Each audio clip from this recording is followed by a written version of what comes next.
Chers amis du diocèse d'Aire et d'Ax, nous n'avons pas forcément choisi la manière dont nous avons à vivre le carême.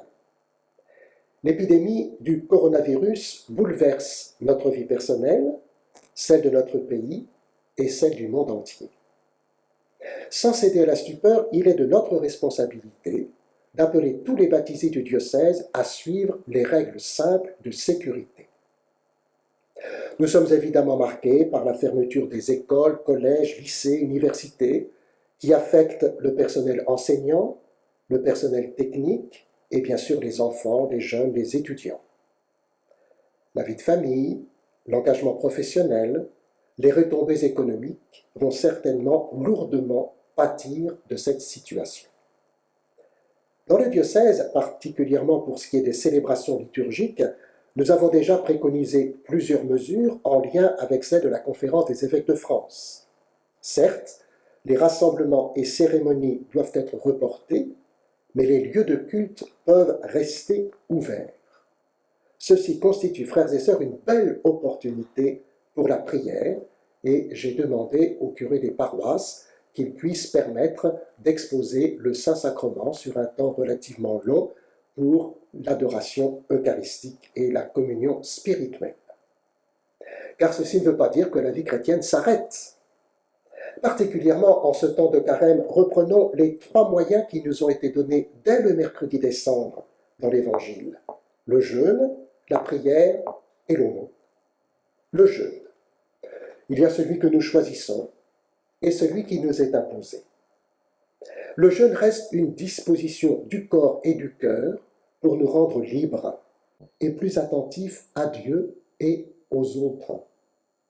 En cette année pastorale sur le dimanche, nous avons appris à déployer les différentes facettes de ce jour du Seigneur et du Seigneur des jours. Nous saurons le faire tant que la messe ne peut plus être célébrée en public.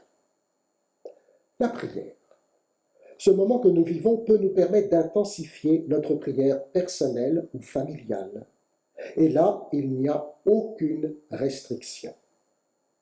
Par les moyens modernes de communication, nous pouvons nous unir aux messes transmises sur France 2, le jour du Seigneur, sur France Culture, sur KTO et sur Parole Adour, désormais le dimanche à 10h, messe que je présiderai moi-même, et d'autres sites comme celui du Vatican, Vatican News.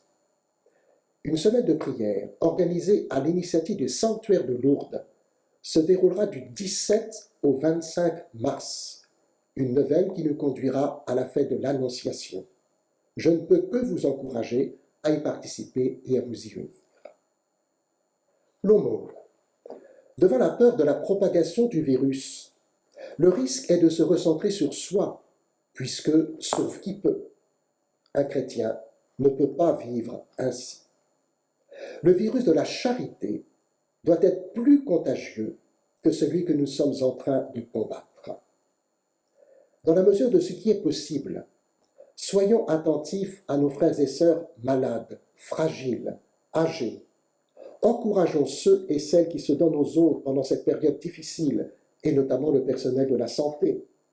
Aidons les familles qui doivent assurer la garde et l'éducation de leurs enfants en leur proposant de petits services au quotidien, par exemple. Nous le savons, le carême n'existe pas en lui-même, mais dans la lumière de Pâques.